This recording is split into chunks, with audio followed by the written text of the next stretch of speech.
देश भर में लोकसभा चुनाव के माहौल के बीच गुजरात के वडोदरा भारतीय जनता पार्टी में भूचाल मचा हुआ है। अब इसी भूचाल के बीच भाजपा के ही सक्रिय कार्यकर्ता अरविंद सिद्धा ने भाजपा एस के नाम से नई पार्टी बनाने का ऐलान कर दिया है।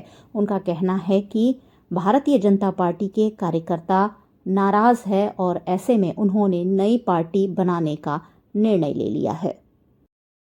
भाजपा एस એટલે કે શ્યામા પ્રસાદ મુખર્જી ટીમ એનું કારણ છે કે જ્યારે ભારત આઝાદ થયું ત્યારે એક હિન્દુ વિચારધારા ધરાવતા શ્રી શ્યામા પ્રસાદ મુખર્જી જવાહરલાલ નહેરુ સરકારમાં વેપાર મિનિસ્ટર હતા।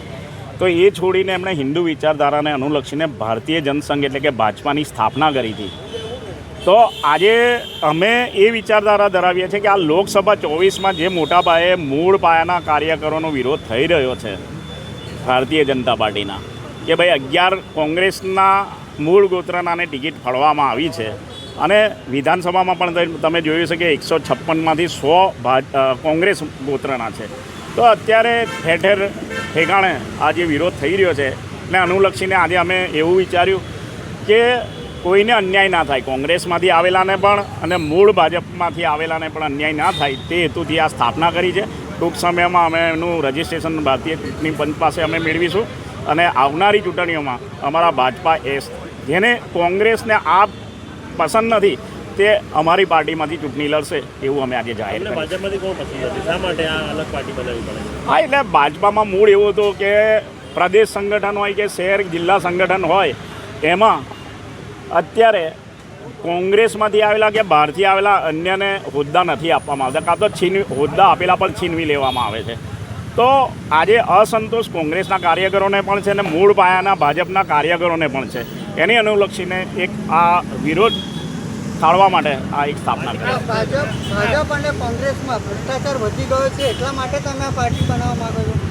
ભ્રષ્ટાચારનો વિષય છે નહીં, પણ એક કાર્યકરોના સન્માનનો વિષય છે। ભ્રષ્ટાચાર નથી થતો ભાજપ અને કોંગ્રેસ? ભ્રષ્ટાચાર તો એ આપણા માનનીય નરેન્દ્રભાઈએ એસીબી એન્ટી કરપ્શન બ્યુરો સ્થાપ્યું છે, તો જો એમને પૂછો તો બહુ સારું રહેશે। આવું તમને સસ્પેન્ડ કરે પછી આ પગલું લેવામાં આવ્યું? ના, અમને સસ્પેન્ડ નથી કર્યા, અમારી ખાલી પોસ્ટ એટલે અમને જરા અમારી કારણ કે કાબિલિયત પ્રદેશ લેવલની છે એટલે પાટીલ સાહેબને એવું લાગ્યું કે અમને પ્રદેશમાં લઈ જવા છે એટલે અહીંયા જિલ્લા કક્ષાએ રદ કરી દીધું। તમારું અપમાન થયું એટલે તમે આ કર્યું ને? ના, અપમાન નહીં, પરંતુ હમણાં છેલ્લા તમે જોયું હશે કે 3-4 દિવસથી ભાજપામાં મૂળ પાયાના કાર્યકરો સીટો બદલાવી રહ્યા છે। સાબરકાંઠામાં બદલાઈ, અહીંયા બરોડામાં અપક્ષ ગોત્રના રંજનબેનની પણ ટિકિટ બદલાઈ, એટલે એક આ ભાજપાની છબીના ખરડાઈ તે હેતુથી આ સ્થાપના કરી। એટલે રંજનબેનના સમર્થકમાં છો તમે?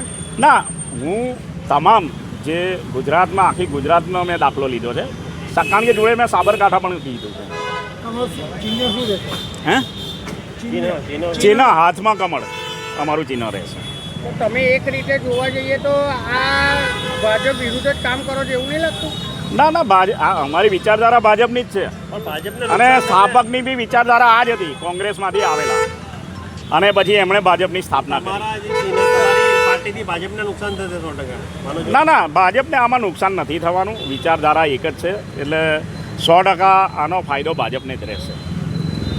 તો પછી અલગ પાર્ટી કરવાની જરૂર જ નથી ને તમારે આવી રીતે અલગ એટલા માટે કે વિચારધારા બદલાય છે, એના લીધે નુકસાન આ લોકસભામાં, કારણ કે જ્યાં કાર્યકરો કોંગ્રેસના બેસી જશે, ભાજપના બેસી જશે એટલે એક માહોલ ના સર્જાય તે હેતુથી આ સ્થાપના કરવા। ભાજપ પર પ્રેશર લાવવા માંગો છો આ નવી પાર્ટી રચના કરી? ના, ભાજપ પર પ્રેશર નહીં, પણ એક એની ક્રિયા બદલવામાં આવી રહી છે।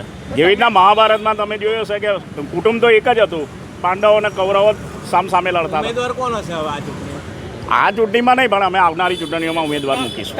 તમારો અત્યારે ભાજપમાં હોદ્દો શું છે? અત્યારે સક્રિય કાર્યકર છું 3 ટર્મથી। તો પછી આ સ્ટેપ ભાજપ વિરોધી લેવાનું? વિરોધી નહીં, આ એક જ છે, અમારે શ્યામા પ્રસાદ મુખર્જીના અમે ફોલોવર છે। એમ તો અંદર ખાને તમે ભાજપમાં જોયું હશે 10 ગ્રુપ ચાલી રહ્યા છે, જ્યારે અમે જાહેરમાં આવી રહ્યા છે, એટલો જ ફરક છે। ચાલ।